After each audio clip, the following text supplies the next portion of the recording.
Good afternoon, everyone. We're from the IE Real Estate, and for today's interview, we have a very special guest. We're here today with Robert Thorne from Urban Network Capital Group from Florida. How are you doing, Good, and yourself. Robert? Thank you so much. It's a pleasure. Of course.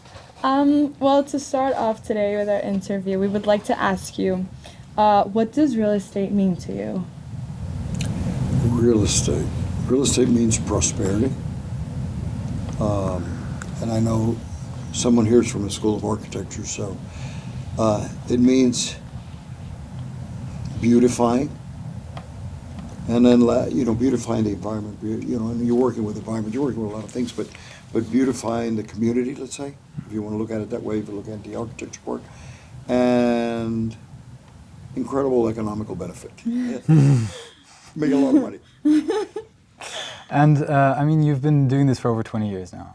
You started off in healthcare. Why the shift? Why did you make that change? I was in healthcare for many years.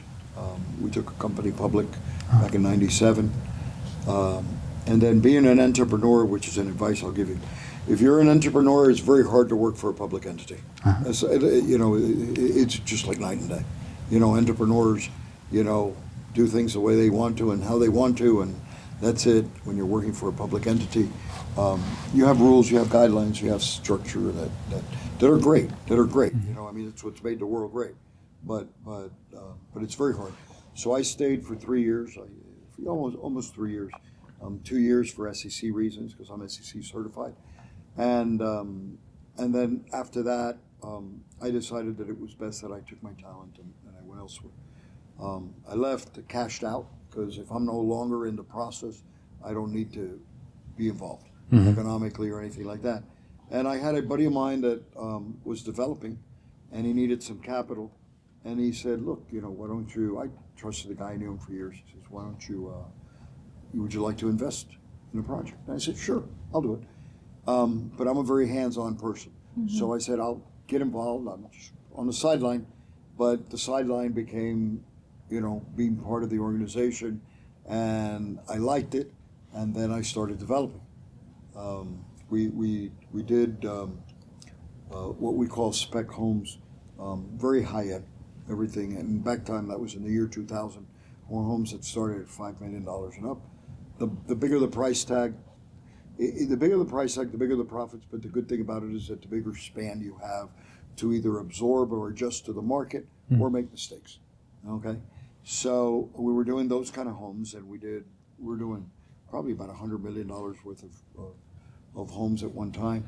And then an architect friend of mine, partner of mine, said to me, look, the same thing you do in doing, 10 or 20 homes, you can do it in one building, and things could be a little different. So at that point, I decided to go vertical. And my partner that originally brought me into business didn't want to do that kind of a headache, because vertical is a different ballgame altogether. And then I started developing vertical, and that was in 2003. It's incredible. Congratulations. Yeah. Do you, looking back, would you have imagined that you would have grown, to be as big as you are today, having started off all the way back in 2003?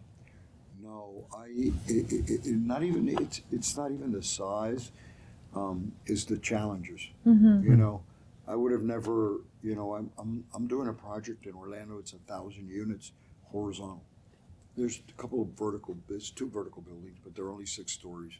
Not that much. They compose probably about a third of 1,000 units.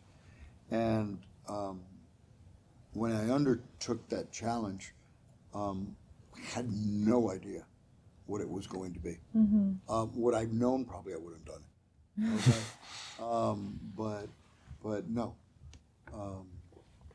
no. And I think, sometimes you need to focus. And we talked a little bit about it on your goals, and not worry about all the obstacles that are going to come in between. True. So Just do it, no? just do Get it it. over with. Just do it, like Nike says, right? So how does a day in your life look like then? A day in my life.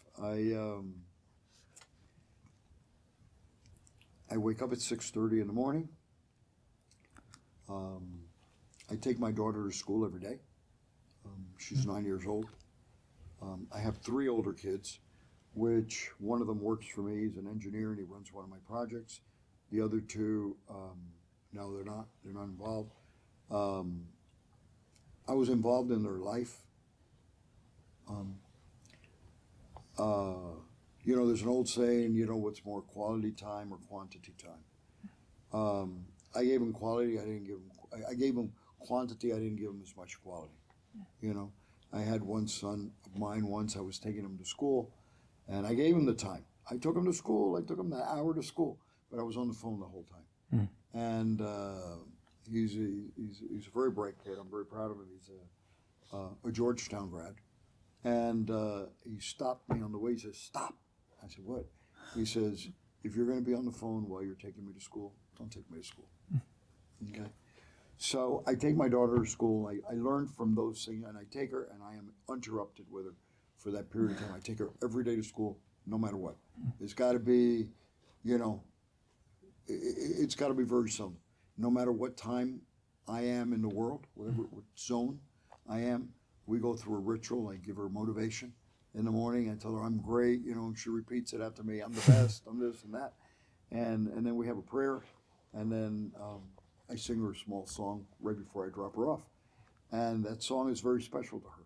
So no matter where I am, if I'm in Spain, okay, or if I'm in the States, I'm on the West Coast, where you may be a 4-hour difference in time, and for me it may be 4 in the morning, but for her it's 8. I wake up and I spend 5 minutes of that time with her. So because it's very important. So I take her to school. Then I go to the office. I'm there by 8:30, and I don't seldom stop for lunch. Either I order out, or I do what's very common now in the U.S., which is they have all these meal programs. So there's one that's called Factor Meals, and they do your diet depending on what you want: high protein, low carbs, and all that kind of stuff. They're very good actually. And so I bring them to the office, and I sit in the lunchroom with everybody, and we talk while we eat, and I grew up in New York City. We don't waste time. In New York, time is very valuable, and it has a cost to it. So, if we take an hour to lunch or we take a 2-hour lunch, it has to be productive. So I make my 10 hours that I'm working very productive. And in those 10 hours of your work day, how do you allocate your time usually? Is there some have told us that there's days that they don't even expect that much work and all of a sudden it's full and they have things to run out, or the opposite? I try to do, like for example, I have 2 days a week that are full meeting days, okay? Where I meet with all, different departments, and that's it. Those 2 days, which are usually Tuesdays and Wednesdays, they're full meeting days. Fridays and Mondays, I try to leave them open, where things can pop in. And since I travel a lot, I try not to make it fixed meeting days on those days, because if not, it screws up your travel, or the travel screws up your meetings, right? So those 2 days I try to leave open for whatever. And then Thursday is the day that I have the most outside or fixed outside meetings. But I try to have my basic organization or follow-up meetings on 2 standard days. Can't change, no matter where you are. Like here, for me here is hard, because my days start at, my U.S. days start at 3 o'clock, and they end at 1 in the morning, or 3. So it's intense. It's beautiful to live here and to enjoy here, but when you work there, I have a couple of friends of mine that are the same, and it's 3 o'clock in the morning every day, so it's hard. Must be tough. I feel like now with this question, you talked a lot about your family values, which clearly is a priority, dividing between your personal life as a father, but also as a leader in a big company. UNCG, is known for its wellness-centric and eco-friendly developments, and we wanted to ask, how do these values benefit and draw back of Of each. In the building part, it's a cycle. Money is such an influence on how you build, right? So the products that are used, have so many chemicals. Like, for example, something that you probably wouldn't even think, there's the plaster you use for the drywall. There's new ones that are, quick drying. The quick drying plaster comes with a lot of chemicals to be able to get that reaction to happen. Those chemicals are sitting in those walls. And when these walls breathe, okay, what we call breathe, because air comes in and it goes out. And when it comes out, all the toxic stuff comes out. And then you're breathing it every single day. And now it starts affecting your health. A drastic one was when we had that big, they call it the Chinese drywall syndrome, which was a very, very common in the United States. Everybody started buying Chinese drywall because it was so cheap, and there was so much chemical, it started creating cancer and all that kind of stuff. So I think how it affects my family, or how it affects the people that will live in my projects, is I think that the more healthy environment you can, and there's an economical balance. We got to understand that. I think you're doing a benefit for mankind. It's beautiful. Looking closer at sort of your company itself, when you first started it, I mean, you mentioned that you went from smaller projects, more residential, to sort of vertical projects. Is there anything else that you sort of noticed that was missing in the market that you tried to cover? I'm trying to look back. Yeah. I'm trying to look back. I mean, even currently, is there... You know what? I have a saying that I always say is that, but I didn't do this at the beginning. Yeah. I did this probably in the last 5-6 years. I started building developments that create memorable experiences. Okay, and it's very important that I've shifted very much toward a real estate hospitality structure.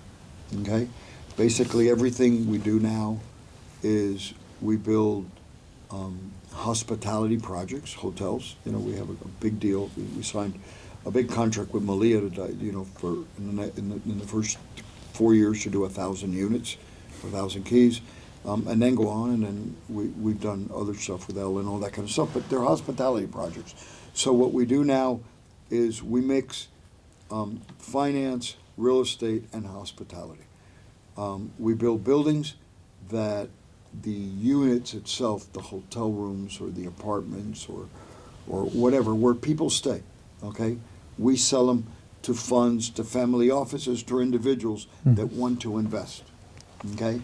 And then UNCG keeps the hotel component, okay? Which is everything that you see that people enjoy in the hospitality. The restaurant, the lobby, the elevators, the hallways, the amenities, okay? We keep that. And then we run it as a hotel. And we run it with Malia, we run it with someone else, okay? So having said that, every project that we do, or that I do, I want to make sure that the people that use it have, experience a memorable experience. I don't focus on my investors, although they're the most important thing for me. No, they're not the most important. They're very important. My investors, I don't focus on my buyers. I focus on my users, okay? If I can create a memorable experience and a good experience for the user, okay, everybody's going to be very happy. Because if the user has a memorable experience, he will talk about my projects. He will come back to my projects, okay? Which means my buyers and my investors will be very happy because they'll be getting returns. So you need to know who you focus on. And by knowing who you focus on is who you do that. So if I create memorable experience, I guess my kick in life would be to be sitting at a restaurant, and I've experienced that in another situation, but be sitting at a restaurant in an area where where I build, and be listening to a family next to me, and the kids telling their parents, "Hey, remember last year when we stayed in Visions Orlando or Malia, Miami, and we had such a great time. We ran down the hallways, and we played in the hallways, and nobody bothered us, and we always remember that, you know, and that's a memorable experience, and you have to create that."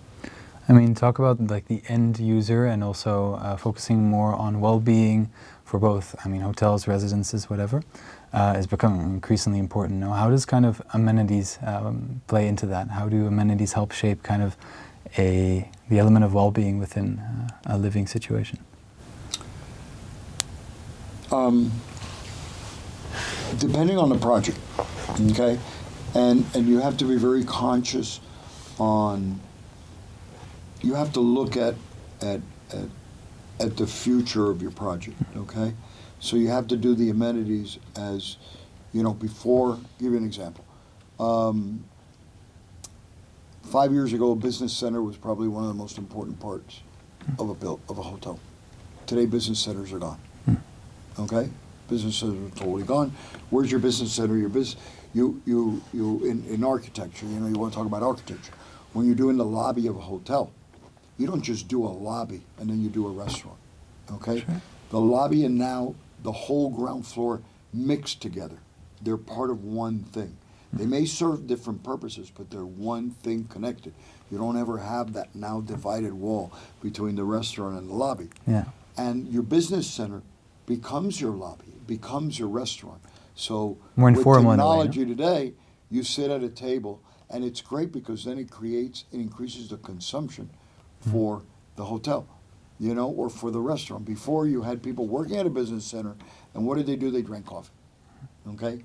Right now, you have business people sitting in a lobby lounge or sitting in a restaurant, maybe at 11 o'clock or at 3 o'clock in the afternoon, depending on the country you're in, whether it's a lunch hour or if it isn't a lunch hour, and now they become consumers because they have that accessibility while they're working.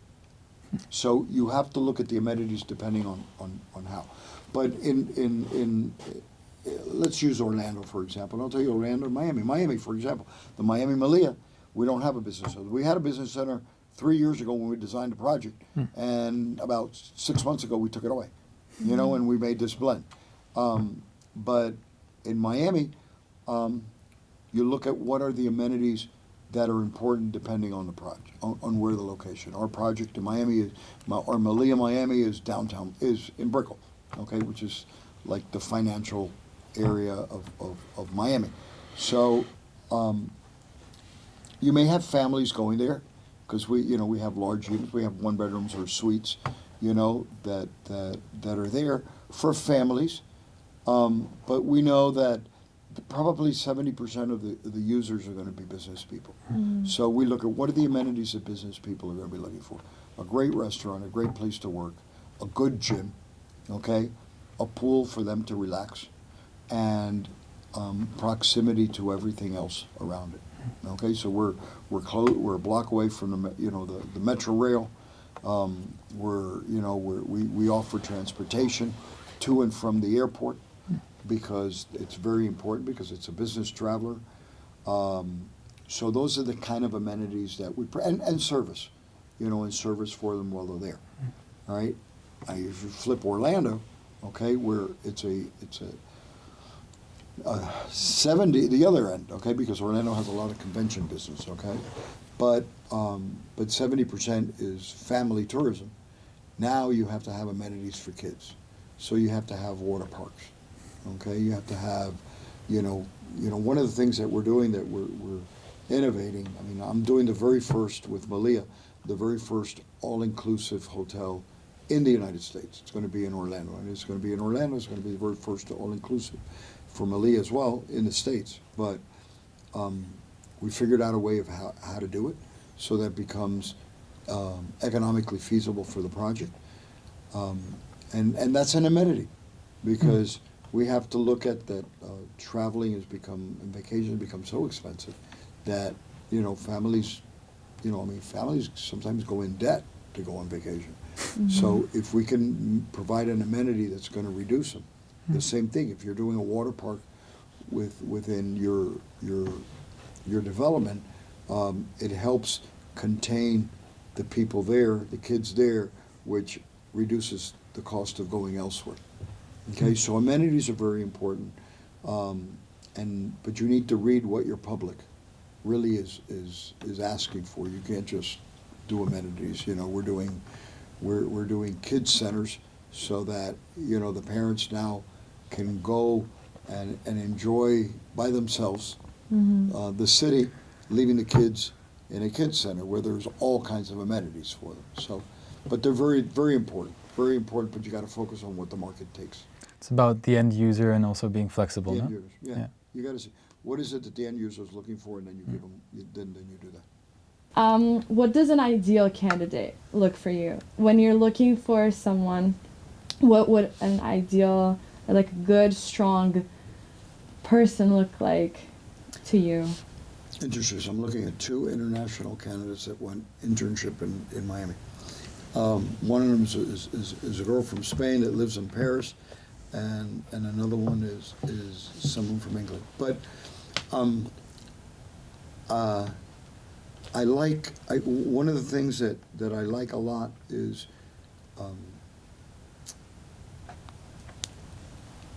candidates like yourself. You told me you're from Germany. You're from Brazil. Okay? People that become independent is very important. Okay? Why? Because when you become independent, you learn to do things on your own, and you got to make your own decisions. You don't look for someone else, okay, to make decisions. It's not, you don't, and don't get this wrong, but you don't have a dad or a mom that you go to every day and should I do this? Should I do that? Which is great, because the family support and the experience that parents can bring are very, but sometimes you don't have that opportunity. So, you have to do what your gut feeling tells you. Also, when you're independent, and in your all's case, what your upbringing brought you, what you learned in your upbringing, is how you're going to develop yourself today. Okay? Whether it's a positive or negative. Some people don't have very good upbringings, and then they're going to change the way they are because of their upbringing. So your values and your experiences are now based on your decisions, and which is very common in the Latin community. You come home, mom and dad, and you have someone do your laundry and cook your food and all that kind of stuff, right? So, and you become very independent, and you hustle. You hustle, but you balance a schedule between you probably have your own work, okay, even if it's a part-time job or something like that. And those, you definitely don't want, what we call in Latin America, junior. The daddy gives you everything, and you just, that's it. Those kind of people are not candidates that I look for. There's some that work. I'm not saying that they're not, but they're rare in between. But you look at that because you know that person sacrifices. Okay, sacrifices from the beginning, from the moment that they made the sacrifice to leave their family. You left your comfort zone, okay, and that's a big decision. And then the experiences that you have gained or gathered or had to make decisions on your own is very important, because in the business world, you have to make decisions on your own. You have to. You can't. Everything you do, you can't go back to your boss and ask them, hey, can I do this? You have to do them. Listen, a great manager is one that makes mistakes. A bad manager is one that doesn't make mistakes, because he never makes decisions. Sounds like proactivity is key, no? Proactivity is very much. Yeah. And like and goals. And we talked a little bit about goals before, but outside of this, but you want to make sure that person has an objective. Okay, that it's just not taking an internship program because it's a class they have to take in school. That's not going to help us. Yeah. Okay, because we're going to put a weight on that person. Yeah. So. Yeah. Working on, actually, you're in a very entrepreneurial school right now. IE is known for that. What are kind of drivers that you notice that differentiate success, rather than just working for a company, actually starting something else up? Is it the same factors that you can notice that? You know, I think you need, in school you learn a lot, but there's what I call street smarts. You have to have street smart. You don't learn that in school. Okay? I believe I was very blessed from school. I went to work for, big corporate America company, and I worked for them for about 10 years. And that was the root of my education in business. And a little while ago, we were talking about my schedules, okay? When I got out of school and I worked for this company,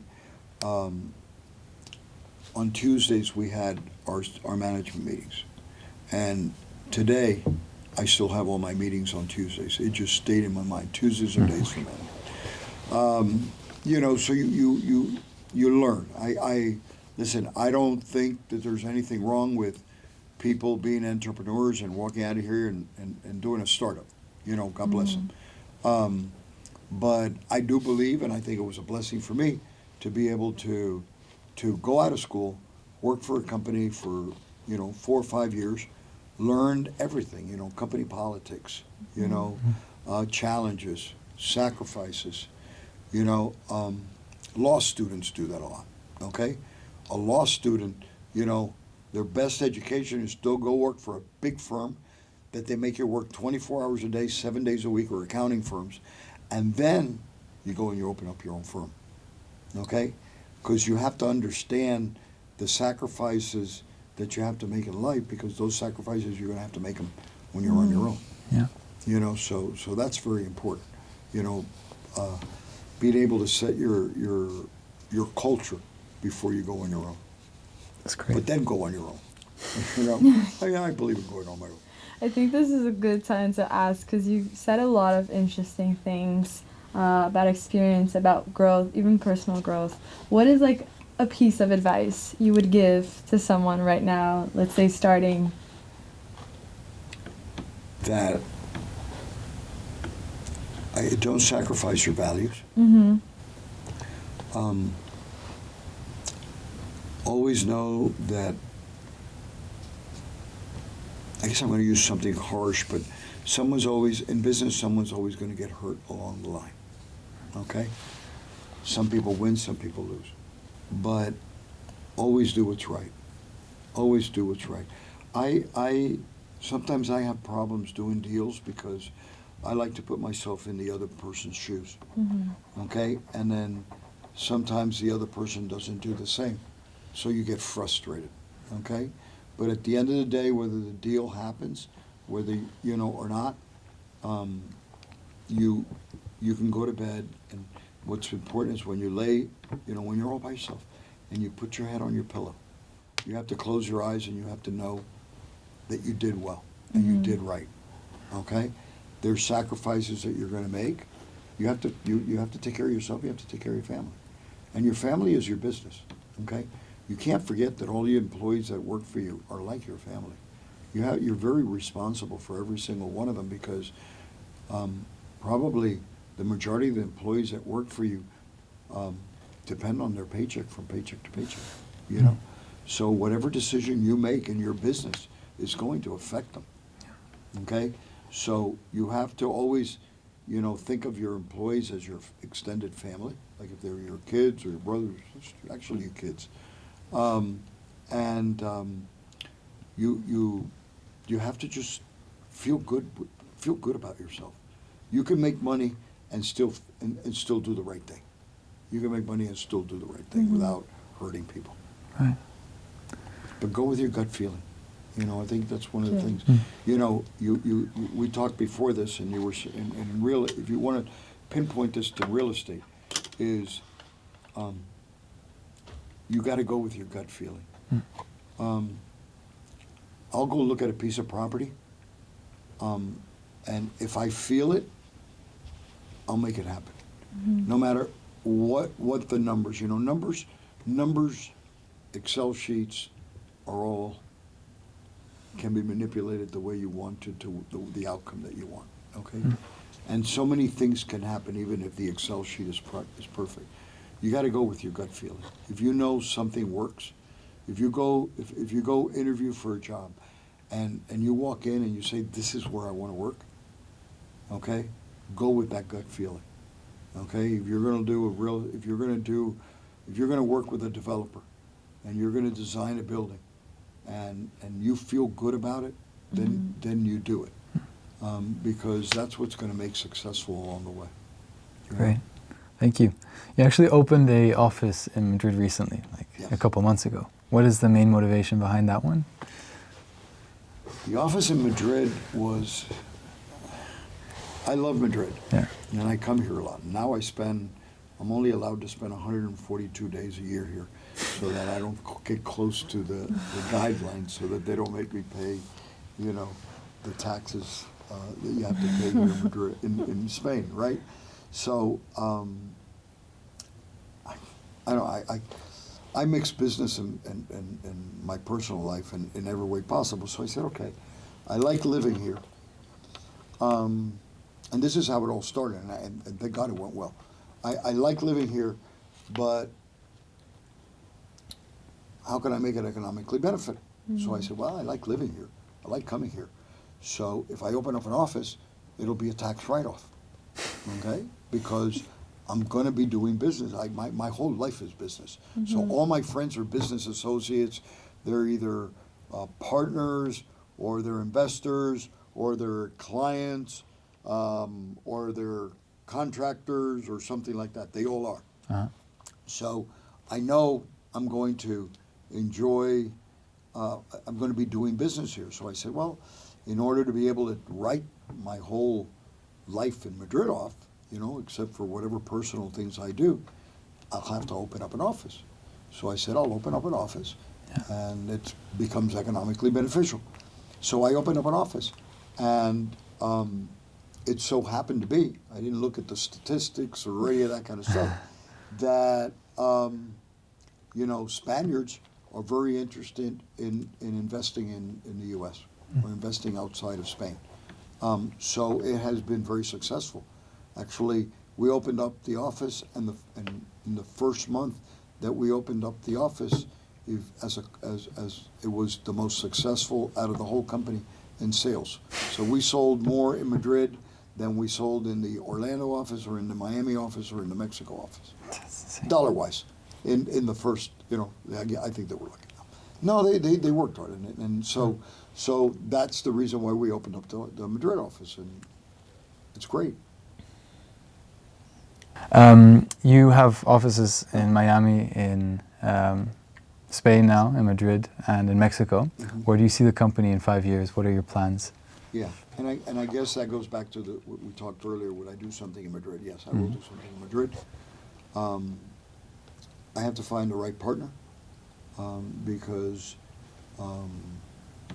in Spanish there's a saying called zapato pa zapatero, zapato. So, I have to find the right partner that knows how to operate here, and let me bring my expertise to join with them. So I would not do something on my own, by no way, shape, or form. I do things in Mexico, but I don't do them with my own. I do them with a local co-developer. Yeah. In the States, it's a different ballgame. But I will do something here. I think we need, there's also something very important is you need to know when your growth needs to happen in a company. Okay? You can't go crazy growing and growing and growing and then not, it's always going to affect your maybe not your productivity economically, because by growth you make more money. Quality? But the quality, okay? So I think it's very much, I compare very much your growth, okay? And then this goes to the next 5 years. You have to, in growth, you have to make sure that you take it in steps and that you stop, you look at where you are, make sure that you're okay, then you go to the next step until you get close. So right now, we're at a not a development stop, but a pre-development stop. Okay? I mean, we're in a development stop, but not in a pre-development stop. Our pre-development is continuing to look at opportunities, okay, but to begin to develop them maybe in the next 2 years, okay? But there's a lot of pre-development that goes on before, so, you know, we can still do that. But we will not start any new projects for another 2 years because we've got to deliver what we've got and complete it, and then at the same time, be able to continue the pace of what we've got. So in the next 5 years, we'll still be doing what we're doing because we do well, thank God, and the economy, and we adapt to the economy. So if it's good here, we go here. If it's good there, we go there. But we will continue doing projects, but we'll be very selective. Right. At that point, I want to be more selective for what I do. I don't want to do it necessarily for money. I want to do it because I enjoy it. I mean, that rolls right into the question of, in our position, of course, we're about to graduate. What would your best advice be to someone in our shoes getting started into the real estate industry right now? Definitely don't take a job or don't take a business opportunity that you're not crazy about. If you're not emotionally involved in what you're doing, you're never going to do a good job. You got to love it, because loving it is what's going to give you the energy, the fire that you need to get the job done. If you don't like it, don't do it. You know, that's the best thing. So whatever you're going to do, if you're going to go work for a company, you got to love everything around the company. You got to love where you're going to be living. Okay? Because if you don't enjoy going home every night, or if you don't enjoy doing what you need to do on the weekends, your work life is going to be miserable. Okay? So, you know, and pick the right company if that's what you're going to do, that can offer what you want to build yourself. You know, you have to build experience. Okay? That's the most important. You're coming out of school with a lot of book knowledge. Okay? Yeah. But now you need to street smart. You know, I say that, you know, having grown up in New York City and Brooklyn, you know, we learned street smart. In New York, when I grew up pre-Giuliani, it was a jungle. You defended yourself. You know, you had to do what you needed to do, and that's the street smarts that you gain. So you have to learn your street smarts, and you have to go with the right company that's going to give you that. Okay, but you have to be happy where you are. Then, once you've accomplished that, you're going to your 5,000 feet, you know, then you decide what else your goals are going to be or where you want to go, you know. Being an entrepreneur, going business on your own is a lot of sacrifice and a lot of responsibility. You've got to do it because that's what you want to do, okay? And you have to know that, you know, it's responsibility.